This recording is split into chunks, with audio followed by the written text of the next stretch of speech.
अस्सलाम वालेकुम नाजरीन। इस एपिसोड के आगाज में हम देखते हैं कि एज़नी किले में शहनशाह, दमीरहान और महमद शहनशाह और पाप के साथ मीटिंग करने के बाद बाहर आते हैं। दमीरहान कहता पाप का मकसद वाज़ेह है, ईसाई इत्तेहाद कायम करना। जंग के बाद ये इत्तेहाद हमें बहुत बड़ा फायदा देगा। तो शहनशाह कहता हर पानी में तैरना चाहते हो और चाहते हो कि खजाना भी हर रियासत के सोने से भर जाए। हाँ, दमीरहान कहता ना खून बहे और मेरा खजाना भी भर जाए शहनशाह साहब, तो क्या ना भरे। तो शहनशाह हंसने लग जाता है और कहता भरने दो, हमारी इस पर कोई नजर नहीं है। दमीरहान कहता मैं जानता हूँ, लेकिन महमद साहब की नजर जरूर है। तो महमद कहता क्या तुमने कुछ कहा दमीरहान साहब? शहनशाह कहता क्या कोई ऐसी बात है जो हम नहीं जानते महमद साहब? तुम बहुत खामोश हो। महमद कहता नहीं, बस ऐसे मैं सोचो में गुम था। इस दौरान एक सिपाही भागता हुआ वहां पर आता है और कहता है दमीरहान साहब, दरसून साहब भाग गए हैं। यह सुनते साथ ही दमीरहान गुस्से से कहता कैसे भाग गया, और उसका गिरबान पकड़ते हुए कहता तुम लोग एक बंधे हुए आदमी को कैसे अपने हाथों से जाने दे सकते हो? तो वो सिपाही कहता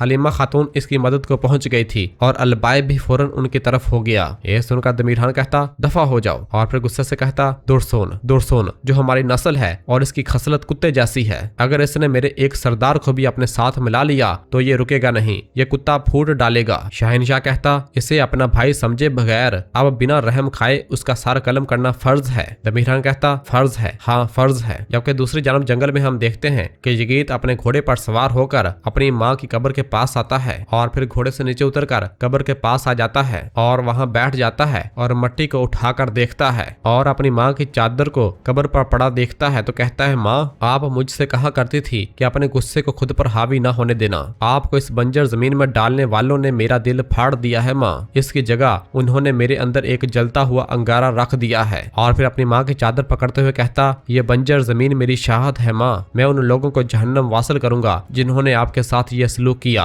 रहम के लिए इनकी पुकार पहाड़ों और टेलों को अबूर कर जाएगी। अब जिन्होंने आपको इस सर्द मिट्टी में डाला है, मैं उन लोगों के खून से जमीनों आसमान को सैराब करूंगा। मैं आपकी कसम खाता हूँ, मैं कसम खाता हूँ। जबकि इधर महल में हम देखते हैं कि उरहान साहब अपने बच्चे के पास बैठे हुए होते हैं और उसे देखते हुए कहते मेरे मुराद, तुम बहुत खुशकिस्मत हो, तुम अपने चचाजाद भाई के साथ बड़े होगे। जबकि इस दौरान नीलोफर कमरे के अंदर दाखिल होती है और कहती है मेरे सुल्तान, मुझे आपके यहाँ आने की उम्मीद नहीं थी। तो उरहान साहब कहते मैं तुमसे और अपने बच्चों से कब दूर रहा हूँ नीलोफर। नीलोफर कहती आपके घर वाले और आपके बच्चे वो खातून नहीं चाहते, क्या अलहदगी के लिए यही काफी नहीं? सुल्तान कहते वो बच्चे हैं, तुम उन्हें बताओगी कि क्या सही है, तुम दोगलेपन का सबब न बनो। नीलोफर कहती क्या मैं इसका सबब बन रही हूँ? सुल्तान कहते क्या ये काफी नहीं है नीलोफर? नीलोफर कहती तुमने उस खातून के लिए अपनी जान खतरे में डाल दी। सुल्तान कहते जिसको तुम वो खातून कह रही हो वो मेरी बीवी है। नीलोफर कहती ठीक है, लेकिन देखो उरहान, शहनशाह को तख्त से हटा दिया गया है, माहिदा कल अदम हो चुका है, अस्पोर्चा को हमसे दूर भेज दो, कहीं भी कराजा हिसार बिलेजिक सियासी वजूहात की बिना पर वो तुम्हारी बीवी है, उसे हमसे दूर रखो। सुल्तान कहते क्या तुम जानती हो कि तुम क्या कह रही हो नीलोफर? ऐसी बातें दोबारा मत करना, अपने आप को संभालो। और फिर इसके बाद सुल्तान उरहान कमरे में से एक छोटी डबिया उठाते हैं और वापस जाते हुए नीलोफर से कहते क्योंकि तुम उस नीलोफर से बहुत मुख्तलिफ हो जिसे मैं कभी जानता था, और कमरे से रवाना हो जाते हैं। जबकि इधर गोंजा ने अपने बेटे को उठाया हुआ होता है। हलीमा, दुरसून और अलाउद्दीन भी पास मौजूद होते हैं। हलीमा उसे देखते हुए कहती तुम्हारी फुफ्फो तुमसे बहुत प्यार करती है, छोटे खूबसूरत आदमी। और फिर दुरसून से कहती देखो ये कितना खूबसूरत है दुरसून। गोंजा कहती ये लो इसे पकड़ो, और हलीमा को वो बच्चा पकड़ाती है और हलीमा उस बच्चे को उठाती है। तो दुरसून कहता ये बच्चा आपके बाजुओं में अच्छा लग रहा है। इस दौरान अलाउद्दीन साहब वहां पर आते हैं और कहते क्या ऐसा ही है दुरसून? दुरसून कहता माशाल्लाह अलाउद्दीन साहब, ये बिल्कुल आप जैसा लग रहा है। अलाउद्दीन कहता क्या ऐसा है? दुरसून कहता जी हाँ। हलीमा कहती नहीं, वो बिल्कुल मेरे जैसा लग रहा है, देखो ये कितना खूबसूरत है, ये मेरी माँ की तरह लग रहा है, यानी मेरी तरह, ये अपनी फुफ्फो की तरह लग रहा है, इसे देखो। तो अलाउद्दीन कहता मेरी खूबसूरत बहन, मेरी प्यारी बहन, तुम बिल्कुल इसी की तरह थी, तुम कब बड़ी हुई? और फिर दुरसून से कहता तो दुरसून बताओ क्या खिजर हलीमा की तरह लगता है या फिर मेरी तरह? तो दुरसून कहता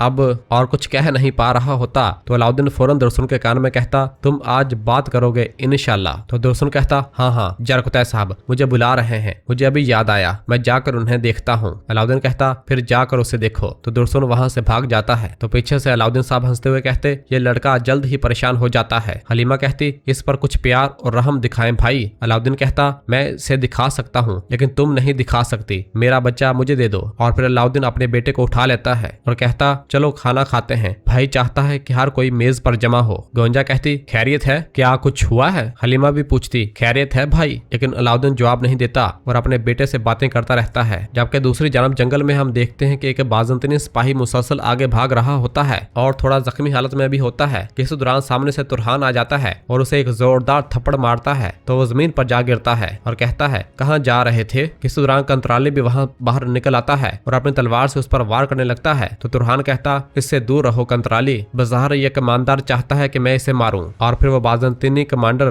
तुरहान पर हल्ला बोलता है तो तुरहान उससे लड़ने लग जाता है और बुरी तरह से उसे पीटता है। वो बार बार उठता है, हमला करता है, तुरहान बार बार उसे जमीन पर गिरा देता है। कंत्राली पूछता आप क्या करने जा रहे हैं? क्या आप इसे मारने जा रहे हैं? तो तुरहान कहता ये तब तक नहीं मरेगा जब तक कि ये हमें सामांद्रा किला की कमजोरियों के बारे में ना बता दे। कंत्राली चलो इसे उठाओ, हम इससे उगलवाएंगे। और फिर कंत्राली उस कमांडर को पकड़कर उठाता है और उसे पीछे से पकड़ लेता है। तुरहान उसे झंझोड़ते हुए कहता बोलो मुझे सामांद्रा किले की कमजोरियों के बारे में बताओ चलो। और फिर रात के वक्त बोरसा किले में हम देखते हैं कि सब लोग खाने के दस्तरखान पर मौजूद होते हैं। अस्पोर्चा दुरसुन से कहती तुम्हारे और हलीमा के साथ जो कुछ हुआ इसका हमें बहुत दुख हुआ दुरसुन साहब। और फिर खलील कहता अल्लाह ताला ने सूरह आले इमरान में हुक्म दिया है मोमिनों को चाहिए कि मोमिनों की बजाय काफिरों को अपना दोस्त ना बनाए और जो ऐसा करेगा उसे अल्लाह से कोई उम्मीद नहीं रखनी चाहिए। अफसोस मत करो क्योंकि तुम्हारे सामने तुम्हारा बाप और भाई है, तुम सही रास्ते पर हो दुरसुन साहब। दुरसुन कहता शुक्रिया खलील साहब। और फिर सुल्तान कहते इस राह हक पर तुम्हारी फतह होगी इंशाअल्लाह। दुरसुन कहता शुक्रिया मेरे सुल्तान, मेरे भाई और बाबा ने मेरे सर पर फजल रखा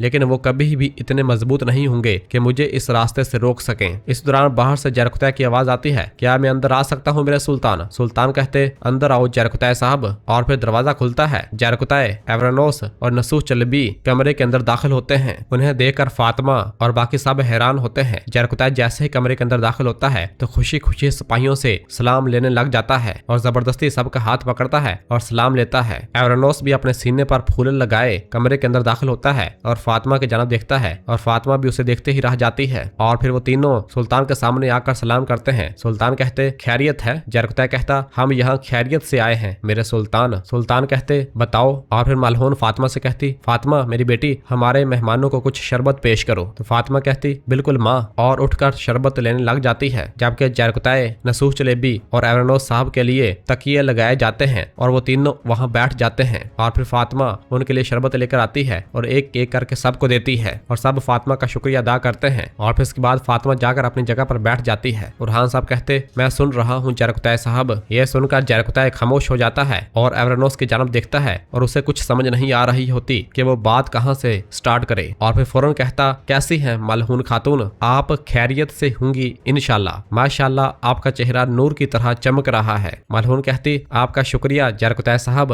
आप भी अच्छे लग रहे हैं। तो जरकुतै कहता शुक्रिया। और फिर जरकुतै अलाउद्दीन साहब की जानब देखते हुए कहता बोरसा के पीर वजीर हमारे कीमती सरदार अलाउद्दीन साहब आप कैसे हैं? आप खैरियत से हैं? तो अलाउद्दीन कहता क्या आप यहाँ ये पूछने आए हैं कि हम कैसे हैं जरकुतै साहब? जो कहना है वो कहें। यह सुनकर जरकुतै एक बार फिर खामोश हो जाता है और एवरानोस की जानब देखता है। कितने में ही कासिम उठ खड़ा होता है। नीलोफर कहती बैठो बेटा, कहाँ जा रहे हो? कासिम कहता क्या आप देख नहीं रही माँ, वो फातिमा फुफ्फो का रिश्ता लेकर आए हैं। मैं मर्दों की तरफ हूँगा, जल्द शुरू होने वाली जंग में मैं एवरानोस साहब की हिमायत करूंगा। और इसके बाद कासिम एवरानोस के पीछे आकर बैठ जाता है। और फिर अस्पोर्चा कहती अगर आप इजाजत दें तो मैं भी मर्दों की तरफ हूँ, तन्हा महसूस न करें एवरानोस साहब। एवरानोस कहता ए वल्ला। और फिर जरकुतै एवरानोस से कहता फिक्र न करें, हमारी तादाद बढ़ रही है, ये बहुत आसान हो जाएगा। और फिर उरहान साहब कहते आगे बढ़ो जरकुतै साहब।